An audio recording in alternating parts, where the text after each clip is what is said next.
কোরআন যেখানে তেলাওয়াত করা হচ্ছে, নবীর হাদিসের কথা বলা হচ্ছে, সেখানে উঁচু স্বরে কথা বলা জায়েজ নেই। নামাজ পড়ছে একজন ব্যক্তি, সে আল্লাহর সাথে সরাসরি কথা বলছে, তার পাশে কথা বলা জায়েজ নেই। এমনকি নামাজরত ব্যক্তির পাশে কোরআন তেলাওয়াত করাও জায়েজ নেই। আমি কথা কি বুঝতে পারছেন? একজন ব্যক্তি নামাজে দাঁড়িয়েছে, আল্লাহর সাথে কথা বলছে, পাশে আপনি কোরআন তেলাওয়াত করতে পারবেন না, জোরে জোরে মনে মনে করতে হবে, করতে চাইলে মনে মনে করতে হবে। অনেক সময় মসজিদের ভিতরে দেখবেন নামাজ পড়া হচ্ছে, শোরগোল করছে। নবী সাল্লাল্লাহু আলাইহি ওয়াসাল্লাম বলেছিলেন, আখিরুজ জামানে, তিরমিজিতে আছে হাদিসটা, আখিরুজ জামানে ইসলামের নামটুকু থাকবে, ইসলামের প্রকৃত বিষয়গুলো থাকবে না। কোরআনের মাসহাফ থাকবে, যে মাসহাফ, কোরআনের মাসহাফটা থাকবে, এর শিক্ষাগুলো থাকবে না। মসজিদগুলো হবে চাকচিক্যময়, কিন্তু মসজিদ হবে হেদায়েত শূন্য। আর চতুর্থ লাইনটা আরো ভয়ঙ্কর। 4 নম্বর লাইনে গিয়ে নবীজি বলেছেন সাল্লাল্লাহু আলাইহি ওয়াসাল্লাম, আসমানের নিচে, জমিনের উপরে আল্লাহর সবচেয়ে নিকৃষ্ট সৃষ্টি হবেন এক শ্রেণীর আলেম, যাদের থেকে ফিতনা ছড়াবে এবং তাদের দিকেই ফিতনা ফিরে আসবে।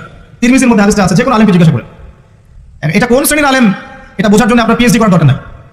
যারা দিনকে দুনিয়ার বিনিময়ে বিক্রি করেছে তারাই সেই শ্রেণীর আলেম। যারা সত্য কথা বলতে ভয় পেয়েছে তারাই সেই শ্রেণীর আলেম।